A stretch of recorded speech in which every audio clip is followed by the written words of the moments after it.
Creativity is an addiction. It's that one thing that we need, we try to push it away, we crave it, and yet we still say, I love you, I hate you, I don't want to know any more about you, or hey, let's get to know each other.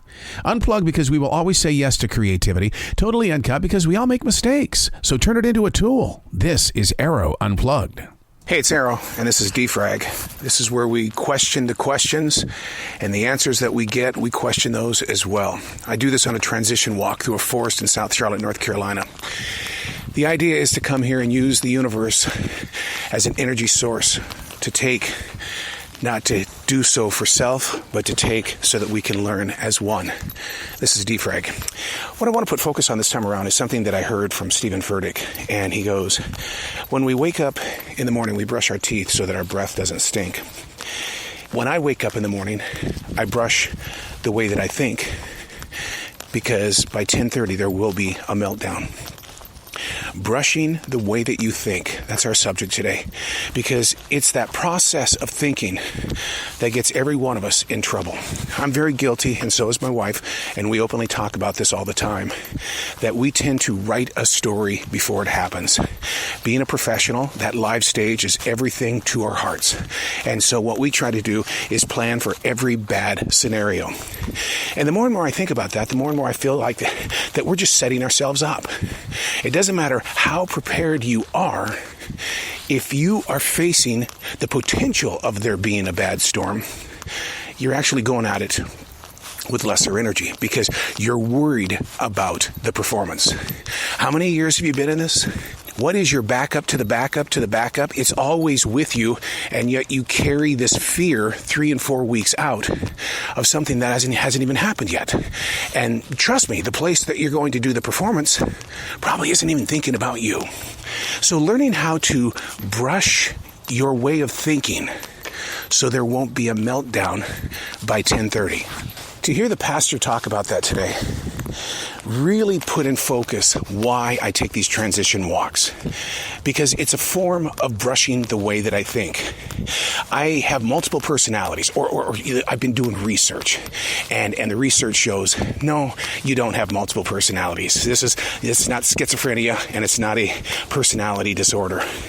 What it is that I like to categorize things so much that, oh, well, if I'm doing this, then it must be this personality. If I'm doing that, it's that personality. So what I'm trying to do is wash or brush the way that I think, and to accept that every way that I think, it's just me. It's just me. And if you think I'm alone on this, oh, come on now. Be honest with yourself. The way that you think controls everything that you do, and your mind is already made up before the event already happens. Well, how do you break that habit? First of all, by being aware. Second of all, by physically making sure that you stop doing it. Talk about it. Have an open conversation with somebody in your family or somebody at work and say, look, when I start saying things like this, you need to tap me on the shoulder saying, come back here to the present. There is value in everything that everybody says, does, will do. There's value in it. Because you know what? For the world to work, we need each other. I want you to go super deep on that thought, okay? Defrag that. Defrag it in the way of saying, what do you mean? For there to be a sheet of paper, there had to be a seed in the ground. It became a tree that struggled through several different snowstorms or rainstorms. That tree grew to sacrifice its life to become a sheet of paper. On that sheet of paper, any writer puts their thoughts on it.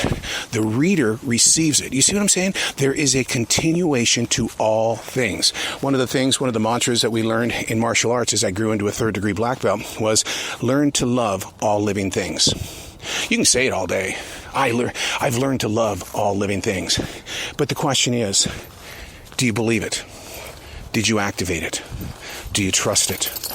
Do you find the future being more loving because you took the time to love all living things?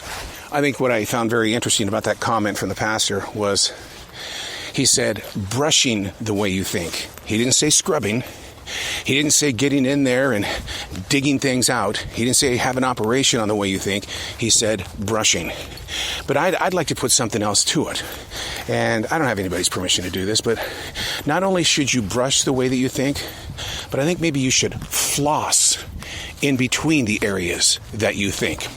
I admitted already that I categorize everything. I put everything in files. This personality, that personality, I'm doing this because of this, I'm doing that because of that. Well, here's the thing. Let's floss between the mindsets. Another subject that Furtick got onto was we think we know who we are. Now, I have openly admitted many times inside my journals and on different podcast episodes that I have no idea who I am.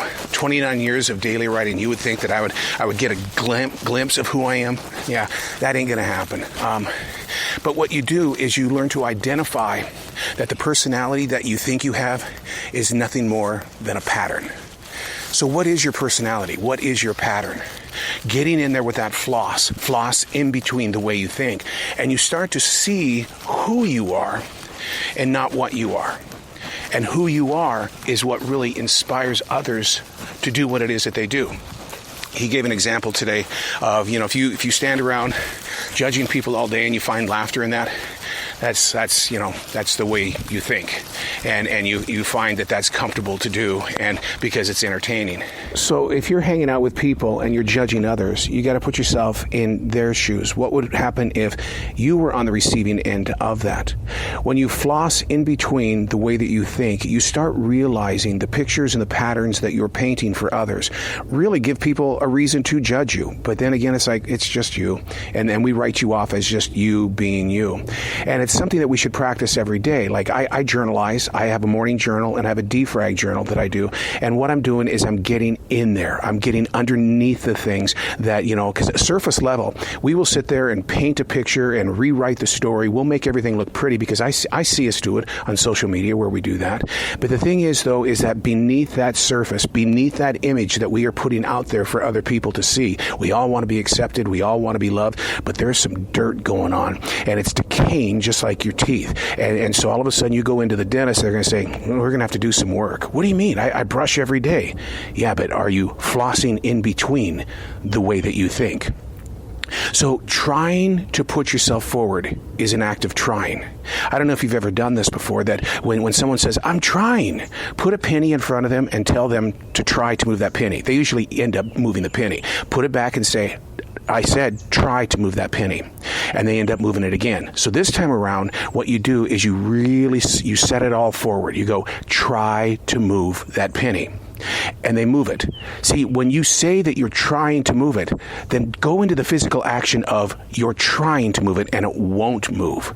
And when you see that interpretation of what the word trying does and what we feel when you're using that word, don't say, I'm trying to do it. I am doing it. I will do it. I am here, and this is the way I've got to think. So brushing in between the way that you think. It will help you in so many different ways, especially when you get in those moments in the car or you're sitting in your cubicle at work and those thoughts are just all over the place and you feel like the world is hating your guts and it's like, I can't wait to get out of here. I had a coworker yesterday that said, I faked my sickness earlier today because I just didn't want to be here. I said, so I understand. I said, we all go through those mindsets and we're all guilty of those things because, it's a job. And where does it say you're supposed to love your job, every hour that you're there?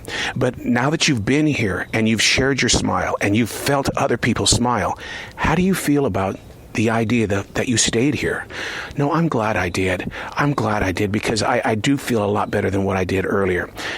Brushing in between the way that you think. Okay, we identify that we're not in a good mood, but the habit and the pattern is, well, I'm going to push myself away from this. Stop doing that. Brush the way you think and then floss in between the way you think. I'm Arroe, and that's defrag.